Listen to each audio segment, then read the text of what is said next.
this is Roger, thanks for dropping by. Probably one of the last kitchen time sessions for a while. Just gone through my notes. These are the last two of the 6 Paphiopedilums to be repotted. I'm getting it into my head now that these are doing better since I started repotting them annually. So I'll just keep that up. The root disturbance seems less because they seem to last better in new media and the new roots don't fail. So in theory they're getting a bit stronger each time. Now, I don't grow these brilliantly, but we do what we can. Let's have a go then. Yeah, the rest, I've just been through my notes looking for red, and quite a bit of the red that's left doesn't really relate to something that needs repotting, or not urgently anyway. It relates to a plant that I've got that I haven't repotted, so I don't really know what they're in, like the 2 Sarcochilus for instance, but they're in good bark. They're okay for now, so although it's unknown media, it's okay for now. I'll get round to them eventually, but there's very little left that's urgent, that, you know, that needs doing now sort of thing. There's very little of that left. Right, let's play what's in my pot. That's the first game we play. Now this one has always grown 2 new growths which have bloomed and then produced 2 more new growths, and the old parts of the plant have died off. And I'm seriously thinking about separating them now and having 2. But the first job will be to see what roots would be attached to each piece if I did that. Because obviously if I separate them and one ends up with all the roots and one ends up with none, hello pussycat, then that's not going to be a good idea. But as Paphiopedilum roots go, we got some gone roots, yeah, and quite a few good roots. As I said, I need to find out which roots are on which piece.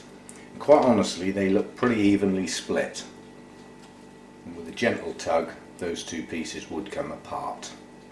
So I'll give them a bit of a clean up first, and just have a look and see what roots need to come off. It shouldn't be too many, just having a quick look round, but there are some that are gone, and there's no point in putting them back in the pot, quite honestly.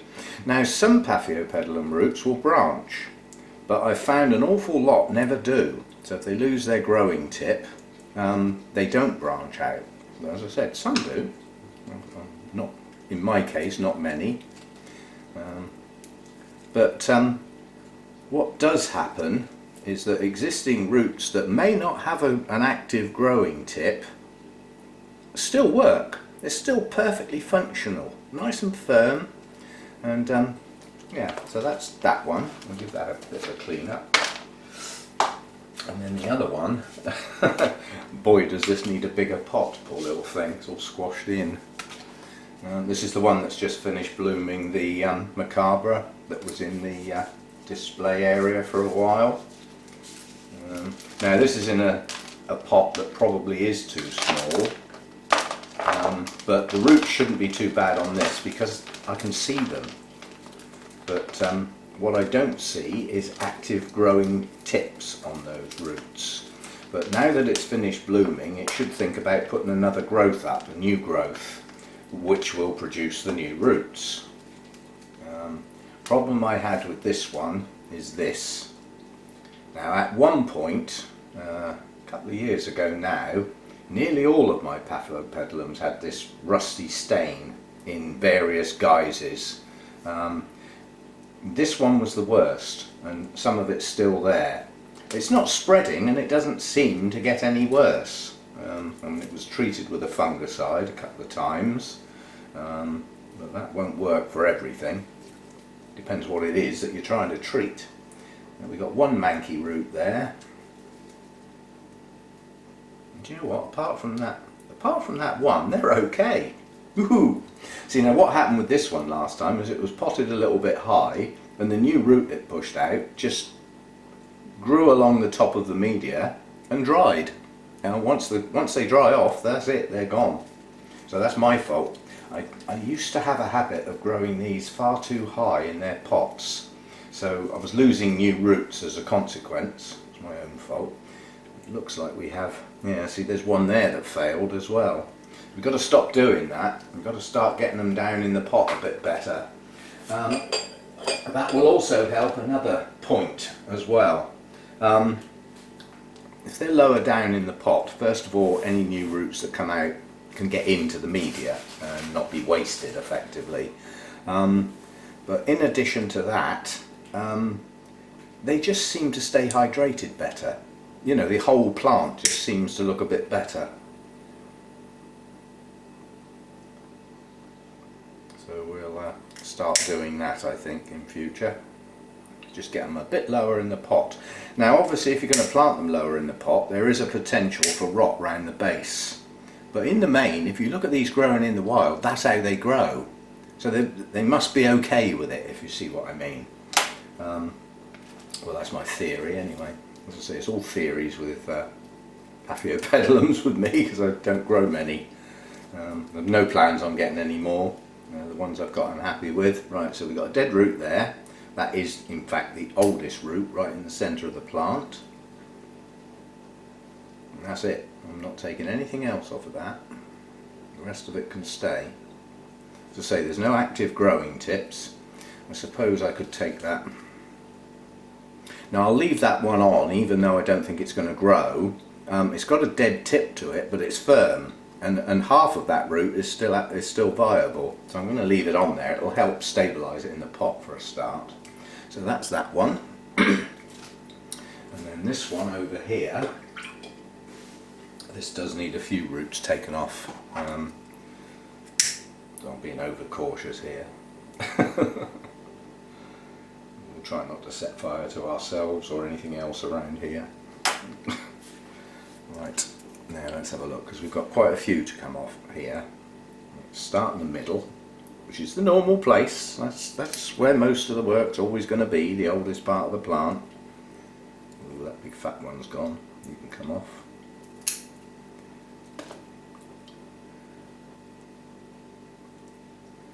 That one's gone.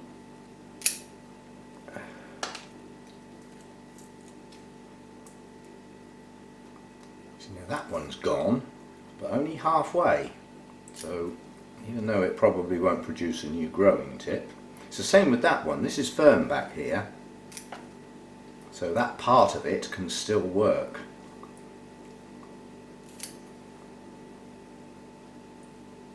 What are we doing now? Ooh, there's a horrible big fat one there that needs to come off.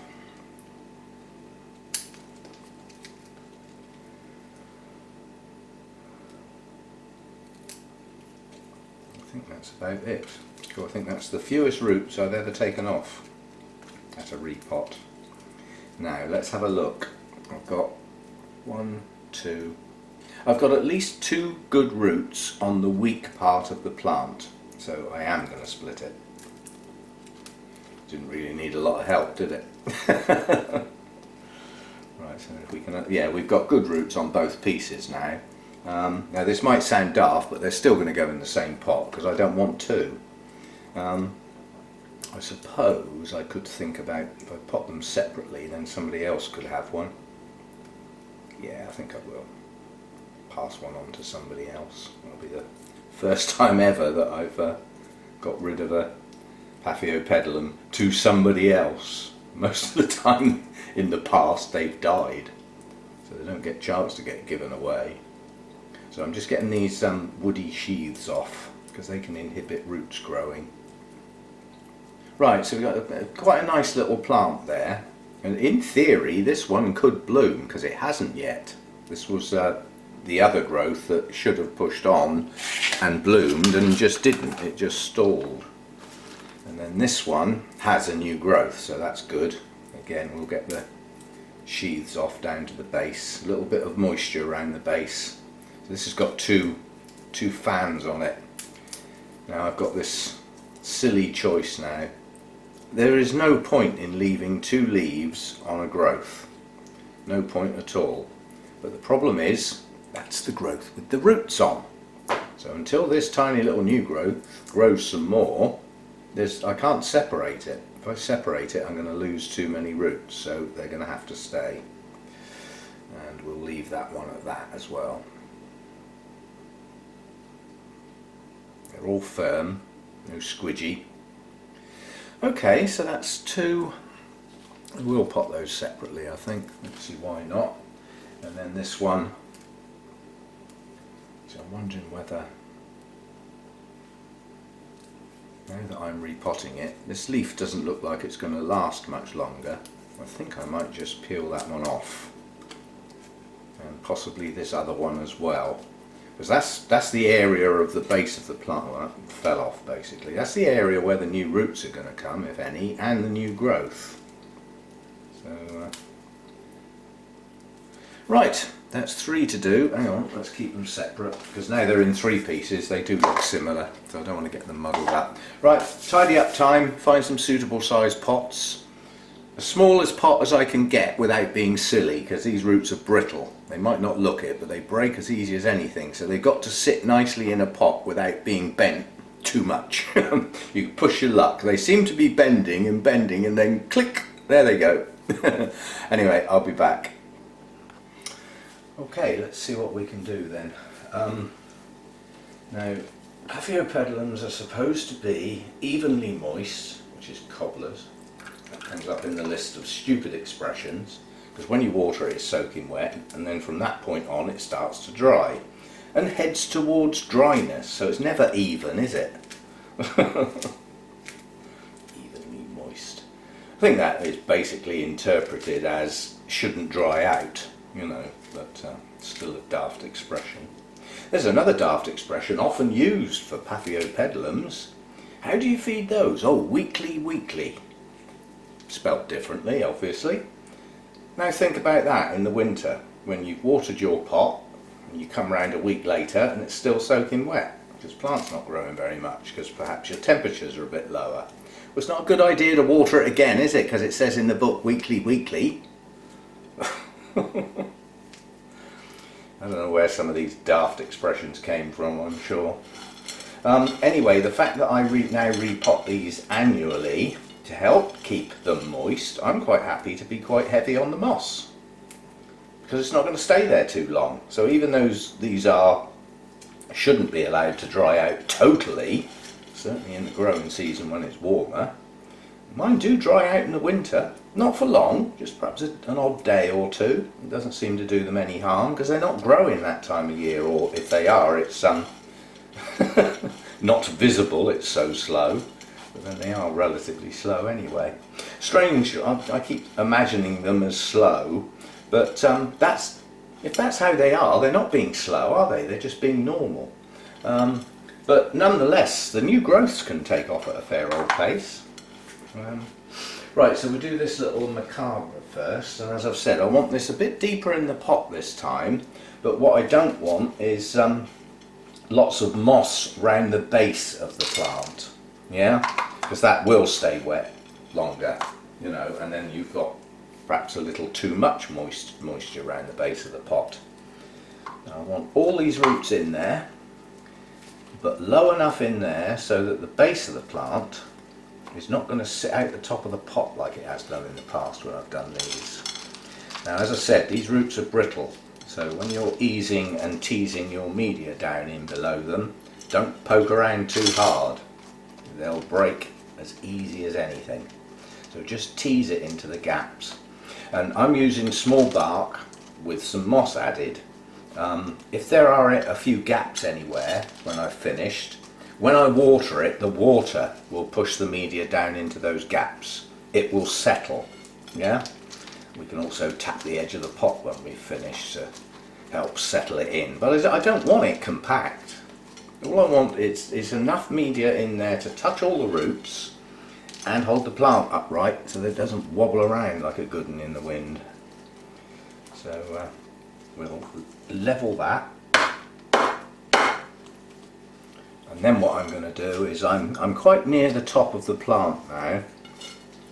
I'm going to put a little bit more with the moss in, just to take me up to the level I want, so that if I do get any new roots coming out at the base of the plant, they'll soon get into something that's moist. But then because I want the base of the plant in something, that's going in bark on its own, so that it will hold the base of the plant nice and firm. When any roots come out, I've got no excuse of getting into some media pretty quick. So that's the concept. Right or wrong, that's what they're getting. As I say, my paths seem to be doing a little bit better over the last few years than they ever have done. So something must be working better than it used to. And I think having them stuck out the top of the pot was half the problem. And if after watering a few times that settles yet again, I can top it up. I'll top it up now because I know it's going to settle. Right, so that's that one done. You can have the same label in there if I can find it, because it's still working. I can still read it. That was probably done with the old pen actually, so it hasn't faded. The new pen I've got is wrong. It's not what it says on the tin. It may say Sharpie fine point permanent marker, but it flipping well isn't. Some sort of cheap copy. I wanted to. That actually came from Peter White. He had a tub of them, and I was going to mention it to him that these are fading really fast. But when you get on really well with a trader, for the sake of £1 for a pen, is it really worth causing an issue? You know, so that next time when you come to buy a plant, instead of getting a discount, he'll think, "Ugh, he had a moan about my pens."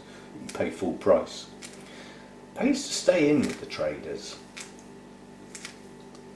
You know, the number of traders is getting thinner and thinner year by year. Even the number of orchid societies is going down, not up. You know, so when you have somebody who is willing to come to shows and bring plants to sell, it pays to be nice to them. And I mean, Peter White as a character, as a high profile character, that guy in the orchid world, in the world of the RHS and various other bodies. And he's coming up to retirement, I suspect. He's got somebody helping him out that's learning the trade, Sam, and she eventually is supposedly taking over the business, and that'll be one of the few young people that I know in the orchid business. So you've got two reasons for businesses going down: non-profitable, yeah, and people retiring, and not having anyone to take over the business. So, you know, our ability to buy orchids is getting less and less, unfortunately. Right, now what have we got here then? Let's get the one with the new growth done first. This is the one that's got a back end to the plant, which is going to die soon, but as it dies back, I'd rather trim those leaves off then, but just trim the leaves off and leave the roots intact. Now I'm hoping, because that came out of a very large pot, far too big, that I can just gently twist this in. It's only got one root that's a bit iffy. Yeah, they're all in there. And I didn't hear any nasty clicks of any giving up. So again, tease it in gently. Try and fill the gaps as you go, which is a lot easier if you don't put too much in at once, so you can see what you're doing. And I always do one side up to a certain level that's not up to the top by any means, and then turn the pot round and have a look down the other side where there's next to nothing. And then we can work on that bit.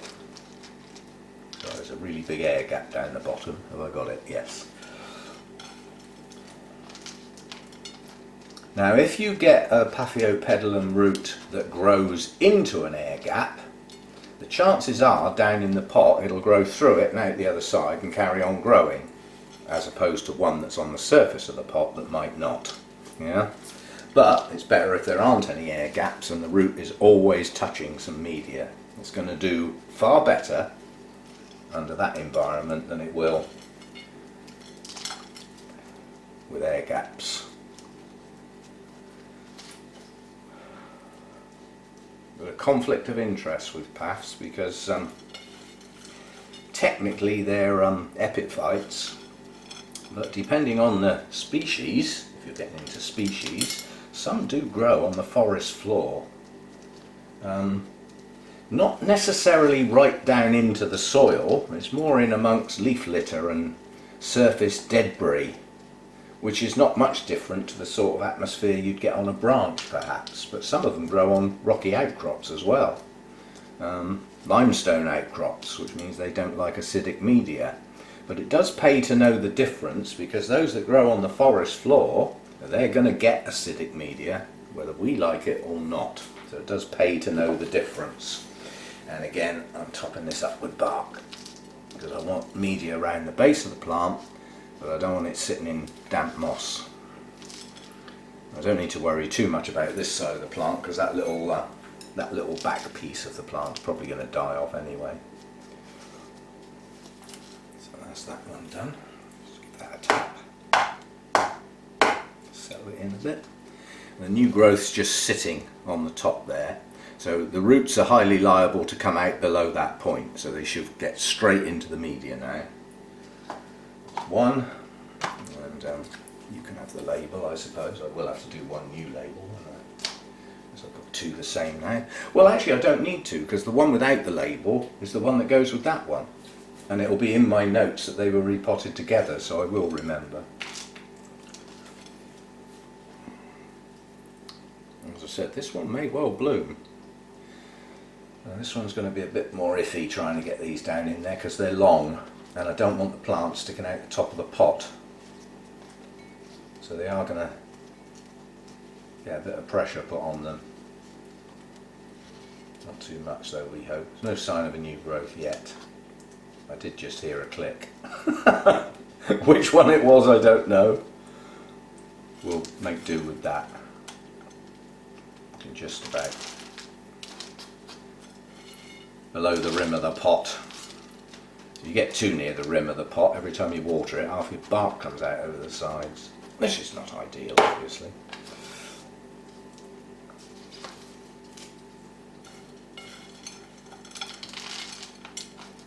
I think this little repotting session with my paphs has had my best set of roots ever. And it's not so much that they've grown good roots, it's more that they haven't lost the ones they had from the previous time, if you see what I mean. So I'm maintaining the root system and adding some new ones in at the same time, which hasn't happened in the past. Probably for no other reason than the media starting to break down and getting that bit of acidity. And I haven't bothered looking these up to see whether they are the sort of forest floor dwellers or you know, the more rocky outcrops where you've got a lot more alkalinity. I haven't bothered looking them up. They're all hybrids. I mean, even Mordier is a hybrid. I must admit I thought that was a species when I got it, but I think it's a primary cross, so it's not far away from the species. Be just typical, wouldn't it, if one of the species was a forest floor dweller and the other one wasn't. And what do you do? Right, that's going to be a bit high in the pot, it's going to get pushed down. Right, we'll top it up with bark. I can see that's a bit high, but we'll have to see what happens. I'm not taking it all out again.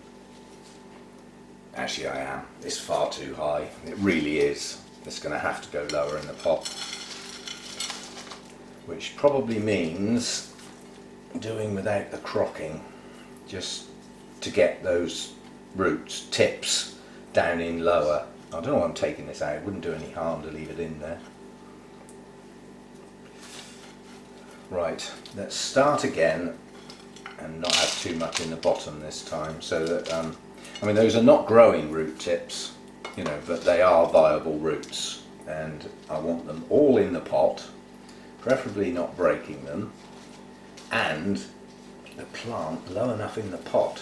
This has got a long stalk, this plant, and you can already see that looks like new roots there. Well, they need to be in something, so I need this base of this plant in the media, so it really has got to go in the pot. and it's got to get down in there to make sure that those little bits can get into something. Those are the little bits I'm watching. Those are the bits that are root nubbins as far as I know. Those are the bits that need to grow into something. But I don't want it in a pot that's ridiculously big just to get that depth, if you know what I mean.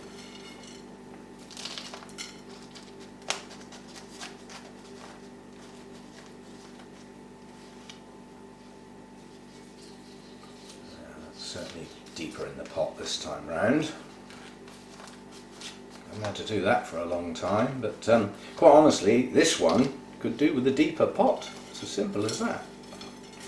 Now again, I'm getting some with moss in just below the base of the plant, so that the roots have got, when they do get going, they've got something moist to get into quite quickly. But I'm still going to top the pot with just bark. Right.